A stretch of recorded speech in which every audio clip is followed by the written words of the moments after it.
16 परिनिब्बन कथा।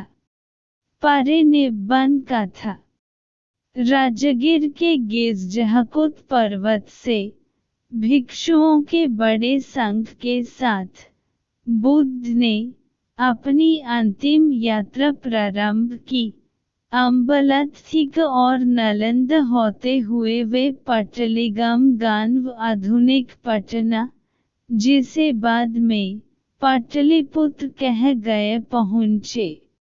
उत्तरवर्ती काल में मौर्यों की राजधानी बन पाटली उन दिनों एक गांव मात्र था। वहाँ बुद्ध ने इस नगरी के महान भविष्य की भविष्यवाणी की। पाटली से उन्होंने गंगा नदी पार की और कोटेगम और वैशाली होते हुए वे अम्बपली संस्कृत आम्रपली के उद्यान में पहुँचे। अगले दिन उन्होंने लिच्छवी राजवंश का निमंत्रण अस्वीकार करके एक गणिका अम्बपली से भोजन ग्रहण किया। अपिचा भिक्षुओं के उपयोग हेतु अम्बपली द्वारा दानस्वरूप प्रदत्त उद्यान भी स्वीकार कर लिया। फिर भिक्षुओं को वैशाली में ही छोड़ वे वर्ष व्यतीत करने के लिए बेलुवा की ओर चल दिए। बेलुवा में वे गंभीर रूप से बीमार हो गए। उन्होंने अनंत को अपनी भविष्यवाणी मृत्यु की सूचना दी। तदनंतर अपने वर्षकालीन प्रवास से वैशाली लौटकर उन्होंने अपनी मृत्यु की पूर्व सूचना वहां उपस्थित सभी भिक्षुओं को भी दे दी। इसके बाद हाथीगाम, अम्बागाम, जम्बूगाम और भोगनगर होते हुए वे पावा पहुँचे। वहाँ एक कर्मकार चुंद की आम्रवटिक में वे ठहरे और उन्होंने कुछ खाया, जिससे वे और भी अस्वस्थ हो गए।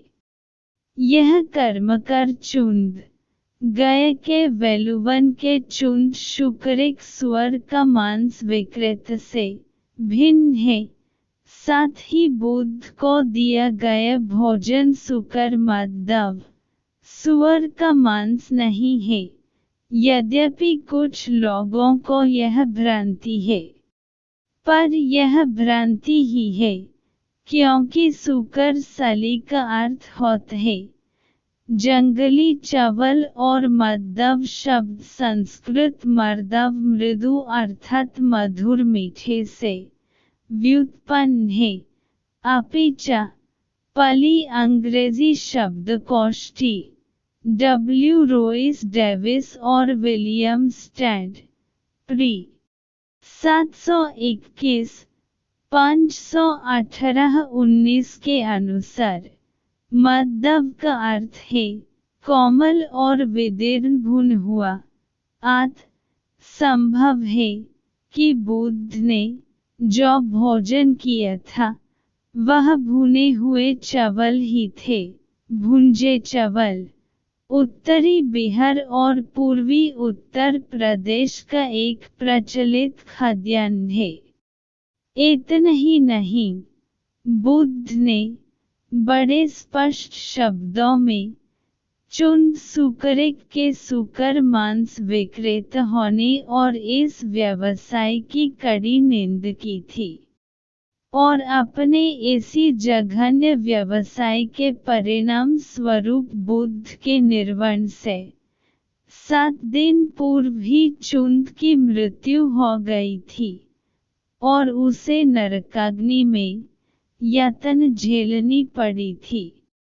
द्रष्टव्य धम्मपद 8 कथा 1:105। और सबसे बड़ी बात यह है कि बौद्ध धर्म के भोजन संबंधी नियम बहुत कठोर थे। उदाहरणार्थ, सारिपुत्र को केवल औषधि के रूप में लहसुन का सेवन करना अनुमत था।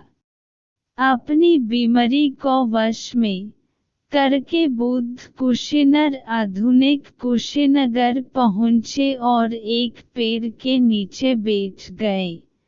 वहाँ उन्होंने आनंद द्वारा ककुत नदी से लाया गया जल ग्रहण किया। तब एक मल्लन पक्कुस उनके दर्शनार्थ आया और उन्हें एक सुवर्ण रंग का वस्त्र अर्पित किया।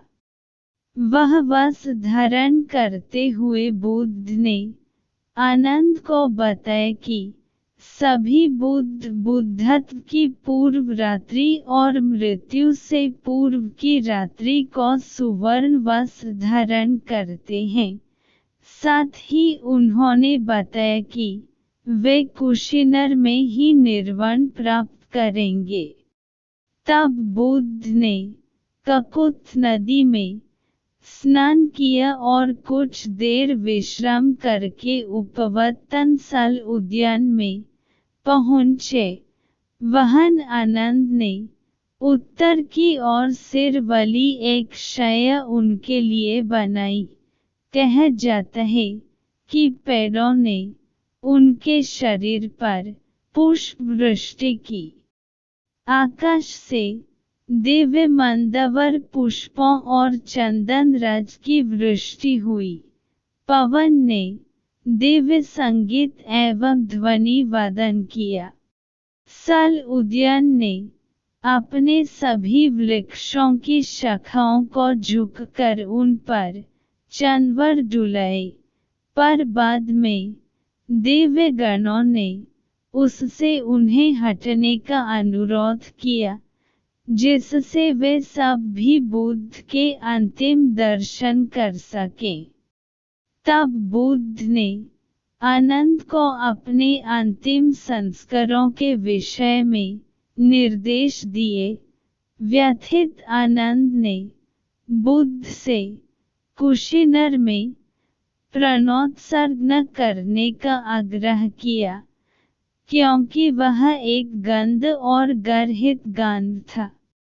तब बुद्ध ने उस स्थान की प्रशंसा की, क्योंकि एक बार ये स्थान महासुदर्शन की राजधानी रह चुका था। बुद्ध की आसन्न मृत्यु की सूचना पाकर कुशीनगर के मल्ल और बहुत से अन्य लोग भी वहां एकत्रित हो गए। बुद्ध ने सुबोध को दीक्षित किया, जिसे आनंद ने अस्वस्थ बुद्ध के पास जाने से रोका था। तब बुद्ध ने भिक्षुओं से शंका निवारण के लिए पूछा, पर किसी भिक्षु ने कोई प्रश्न नहीं किया। तब बुद्ध बोले, जो भी सत है उसका निश्चित है विनाश। बंधन मुक्ति के लिए करते रहो सतत प्रयास। ये उनके अंतिम शब्द थे। तब समाधि की विभिन्न अवस्थाओं को पार करते हुए वैशाख मास की पूर्णिमा को 80 वर्ष की आयु में उन्होंने परिनिर्वाण प्राप्त किया। मल्लों ने उनकी चिता को अग्नि दी। जब चिता पूर्णतया भस्म हो गई, तो उन्होंने भलों से उसे चारों ओर से घेर लिया और 7 दिनों तक शोक मनाया। थाई संस्करण बुद्ध के परिनिर्वाण के उपरांत उनके अवशेषों के कई दावेदार उपस्थित हो गए और युद्ध की सी स्थिति हो गई।